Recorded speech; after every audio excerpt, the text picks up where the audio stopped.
Now, from Atlanta News First, the issues that matter to you. This is On the Record.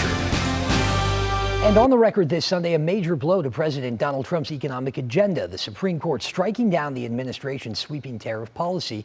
We'll start there. Good Sunday morning. I'm Doug Reardon. The decision centers around the tariffs that Trump imposed almost a year ago.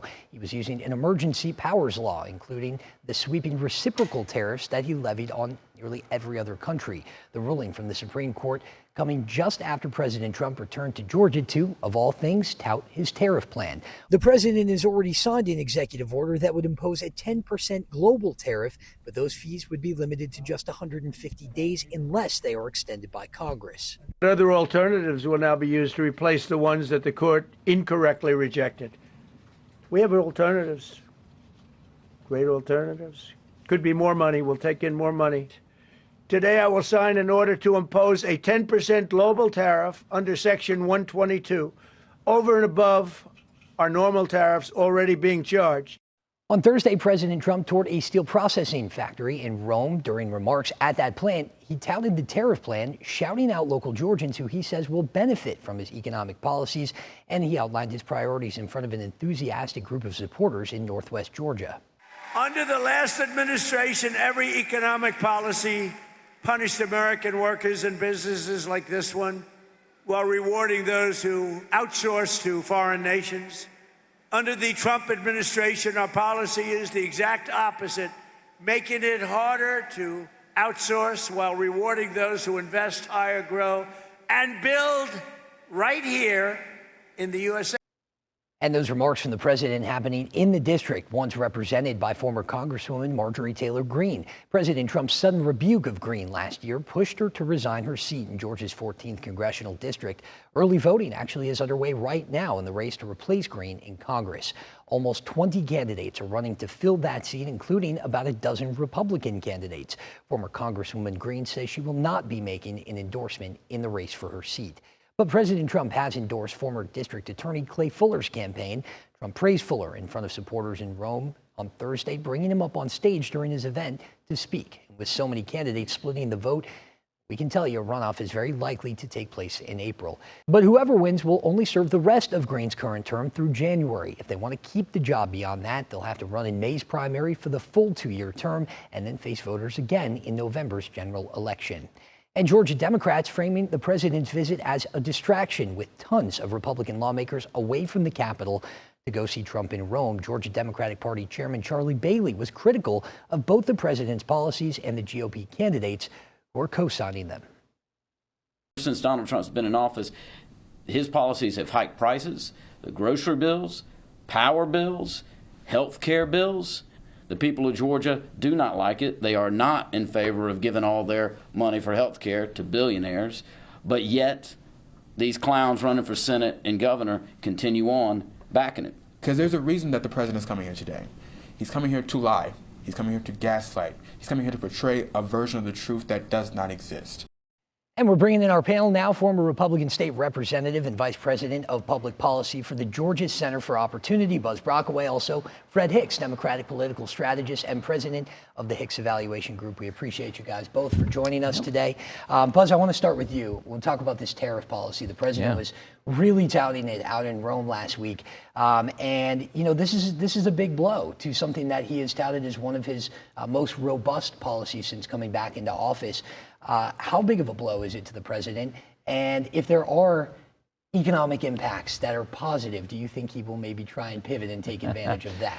Well, I've been thinking for a long time that this would actually be the ruling that came down today against what the president is doing was probably the best thing for him and the best thing for the Republican Party. They're unpopular, even with his base, and they are having negative economic impacts on everyday Americans. So I think he may be angry in the short term, but like you said, I think later on he might say, see, my economy is going well.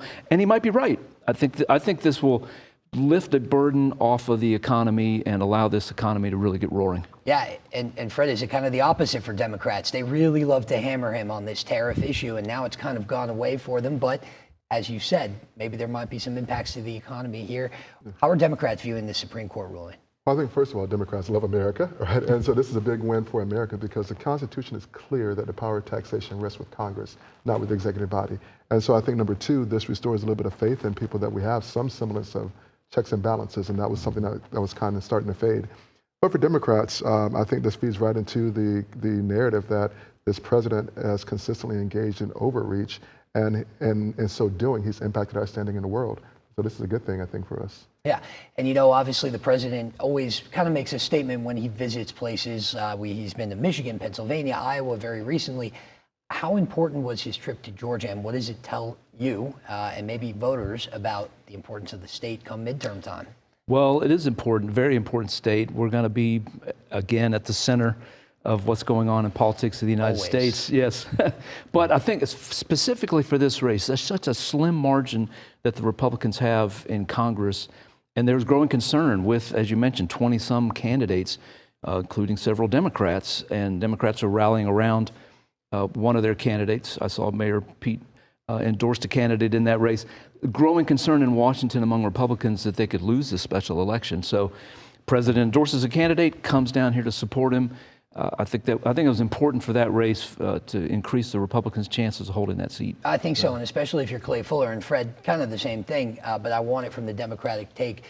You have Sean Harris, very strong candidate, run this race before. You know, he's a military guy. He's a pro-Second Amendment. I've seen Republicans for Sean Harris signs all over Rome every time I've been there. So is this something that the GOP should be a little worried about, this race, with all these Republican candidates and one very strong Democratic candidate? Well, I think so, and I think the president's visit wasn't just about the 14th, but it's also about the newly opened 11th congressional district race that's coming up, and so we'll see who gets into that race. There's some rumors bubbling, percolating about who might join that, but I think for General Harris, this is a good thing. I mean, it does indicate that this is a winnable race, and that should translate to funding for him, which is really important.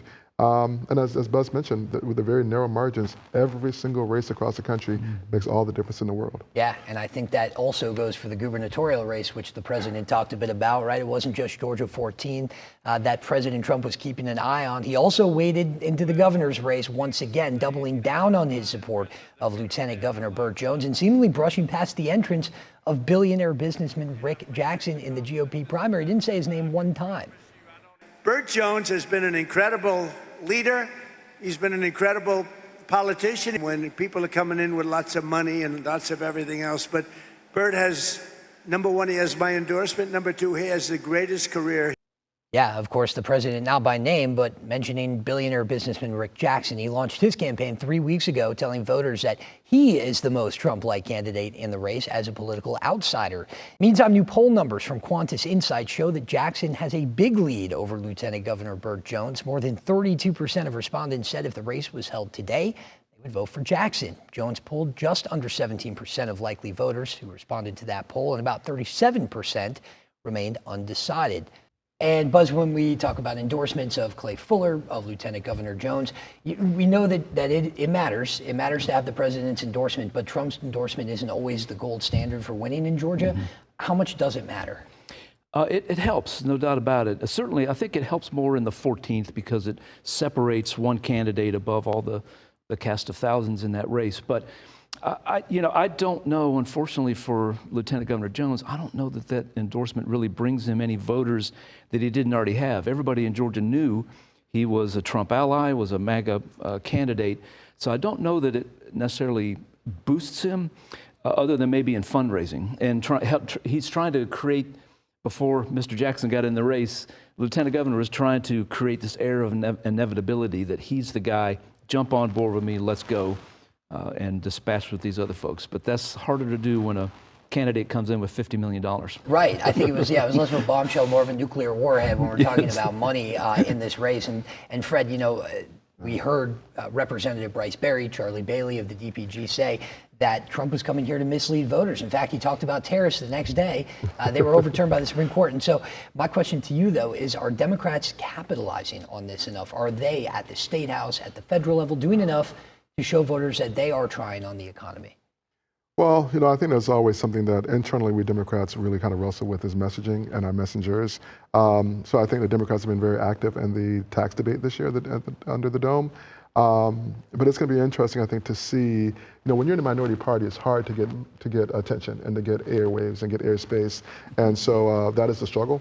But I think there's a bit of coalescing happening within the party around messaging, and so we're really pushing. But it remains to be seen. All right, perfect. Don't go anywhere. We're going to be back in one sec, but still ahead on the record, Reverend Jesse Jackson's legacy echoing through the Georgia state capitol. We're going to show you how his fight for justice shaped our state.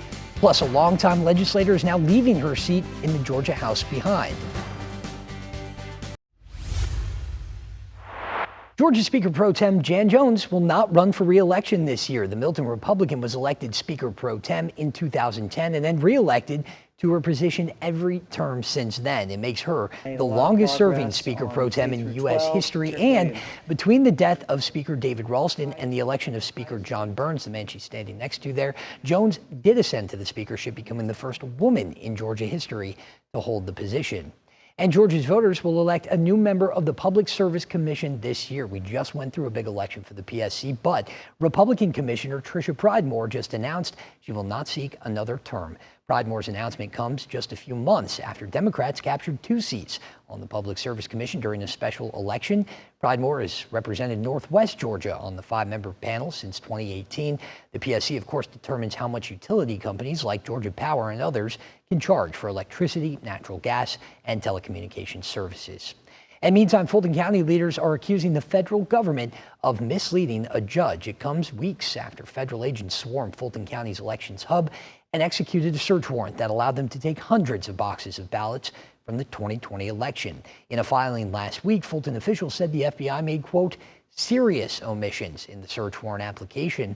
The county also claims the FBI failed to mention previous investigations into the 2020 election and that they relied on questionable witnesses. Now, the raid renewing calls from some Republican lawmakers for the state elections board to take over elections operations in Fulton County. Last week, the Republican-led board met for the first time since that raid. For now, they do not have plans to take over Fulton County's elections, but the board argued voting issues across Georgia is not a partisan problem. Voting isn't just a choice, it's a duty.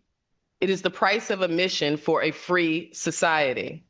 And right now, the level of vulnerability in our systems puts all of our votes at risk. And the board also moved last week to send a letter to Fulton County ordering officials not to dispose of the 2020 ballots if and when they are returned by the FBI. The increased scrutiny on elections across Georgia comes as Congress considers a highly debated voter ID bill known as the Save America Act. Lawmakers in the House passed the bill that requires proof of citizenship, meaning a passport or birth certificate, when registering to vote, and on election day, a state-issued photo ID like a driver's license. Democrats opposed the legislation, arguing that some Americans don't have all of those documents. Republicans have been very outspoken on the non-citizen voting issue since the 2020 election.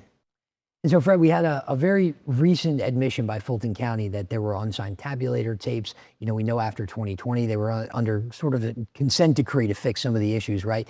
And so, you know, with the state's help, do you see it as necessary that there be a takeover of Fulton County's elections after this raid? Absolutely do not. First of all, we had SB 202 after the 2020 election that was designed to rectify a lot of issues, and that passed, and we've seen smoother elections take place. The second thing about the 2020 election, we know that there were 3 recounts, one of which was overseen by the GBI. And so we know that 3 different counts have all verified that Joe Biden won the election. And then with this idea, the question about the tabulations, this reminder that this is, that the signature is not a validation of what happened, right? It's like you go to the gas station and you pay with your card and the machine doesn't give you a receipt. That doesn't mean that you didn't get the gas, that the money's not taken out of your account. And so this is much ado about nothing for people who just won't let it go. But I think the reality is that we don't need a state takeover. The state board, as I think, has agreed with that to some extent now. But, you know, we have to make the main thing is that, and that elected officials need to deliver for their voters and they don't have to worry about these other kinds of things. Yeah, and Buzz, what will make this kind of go to bed, right? For the people who, and by the way, we can't ignore it because some are on the state elections board. They still have questions about this 2020 election. Now the ballots are in the possession of the FBI. We anticipate an investigation into them. What do you think will finally kind of put people at ease when it comes to election integrity in Georgia? Well, I've been concerned about this distrust in elections for a long time. As you know, I ran for Secretary of State in 2018, and a whole lot has happened since 2018 that has made things worse. And I think as much as we can, the process should be as transparent as possible while protecting, of course, the secrecy of the ballot that we as voters have. But I think, I don't know that what the state board needs to tell us is if they take over in elections in Fulton County, who's going to run it then? And is it going to be better? And what problems are they going to fix? That's unclear to me at this point. So I don't know. It sounds good. It appeases a certain audience that is very noisy about it, who I don't think will ever be appeased. But what things can we do that will restore trust to the vast majority of the public, and let's focus on those things. Right. And there's bipartisan support for many of those things, right? Right. And we know that certainly, like we mentioned, after 2020, Fulton was able to correct a lot of the issues, maybe with the long lines and things of that nature. But, Senator Ossoff went as far as to say that this was a vote-suppressing move by the FBI, by the state elections board.